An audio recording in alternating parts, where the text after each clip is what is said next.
Have you ever noticed how the internet keeps telling men to be alphas?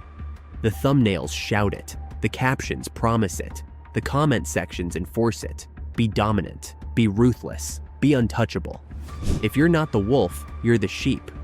It sounds primal, it sounds scientific, it's neither.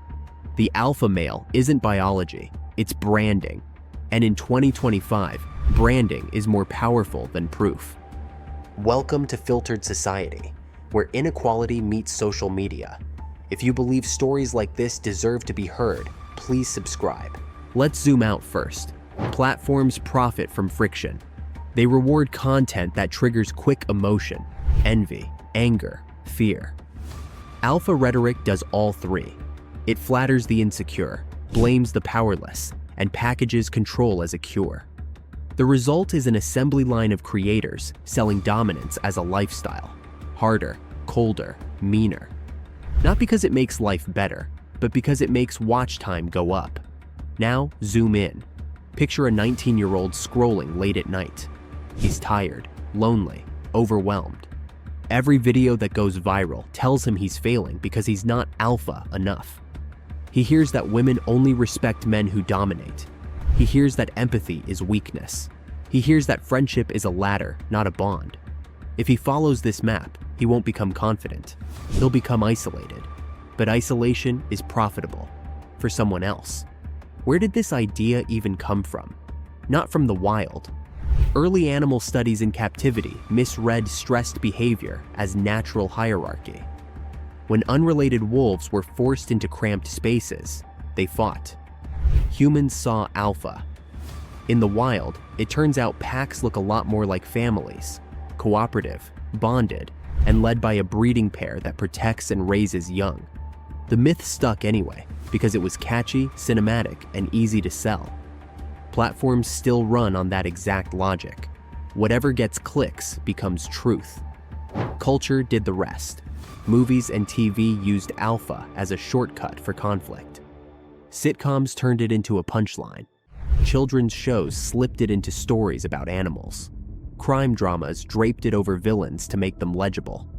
Even dog training got infected. People bullied their pets in the name of dominance, mistaking obedience under fear for respect. And when those same frameworks meet social media, the feedback loop goes exponential. Every alpha tips clip reinforces a hierarchy that doesn't exist in nature, but absolutely exists in the algorithm. Here's the cost. First, for men. Alpha doctrine confuses confidence with cruelty. It casts care as capitulation. It treats friendship like a contest you can lose at any moment.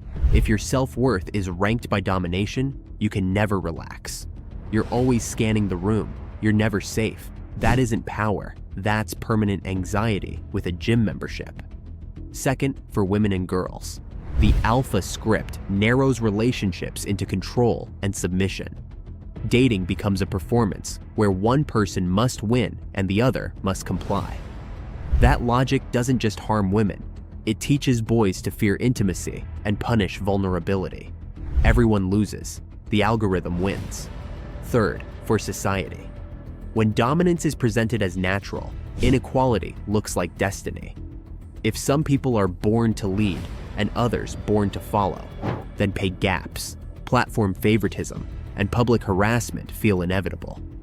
The myth launders bias. It tells us to accept a rigged system as nature's law. But there's a deeper reason this myth thrives online. It's easy to monetize. Alpha content is plug and play. It scales across niches. It promises transformation without structural change. No need to fix schools, wages, or platform design. Just fix yourself by becoming harder. It shifts responsibility from systems onto individuals, which is the internet's favorite magic trick. If you fail, you weren't alpha enough. Buy another course. There is an alternative, one that's older than the myth and truer to how people actually thrive.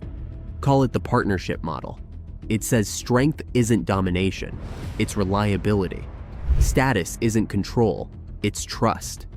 Power isn't how loudly you can talk, it's how many people choose to talk to you again. This isn't soft, It's durable. Cooperation outperforms conquest over time. Teams, families, communities, even companies know this. Healthy masculinity isn't the absence of boundaries, it's the presence of care. Okay, you might say, but the internet rewards the other thing. You're right, and that's the point. The platform shapes the person. When algorithms favor outrage, creators escalate. When comments reward humiliation, audiences normalize it. When influencers build entire brands on hierarchy, they recruit millions into a survival game that mostly benefits the host. It's not that men naturally want domination. It's that domination currently converts. The market selects the message. So what do we do with that? First, decode the product. When you see alpha, read anxiety with marketing. No course can make you respected. Your behavior in real relationships does that. How you treat friends, partners, coworkers, strangers. If a playbook tells you to suppress empathy, you're not learning strength. You're practicing isolation. Second, watch for the payday. Who profits when you adopt a dominance worldview? Who gains money, followers, leverage? If the relationship advice requires you to distrust half the population and buy a subscription, it isn't guidance, it's dependency. Third, reframe what actually scales. On platforms, alpha looks viral. In life, it looks small. People avoid you.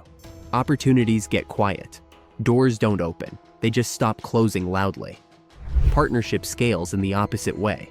People vouch for you. Your name travels kindly. Work compounds, respect compounds, stability compounds. That is real power. Let's zoom back in. Our 19-year-old, doom scrolling on a bad night. He doesn't need a dominance ladder. He needs a map for real confidence. Keep promises, tell the truth, ask for help, train your attention, invest in friendships, set boundaries without cruelty, learn how to repair after conflict. None of that trends, all of it works. And zoom back out, our platforms.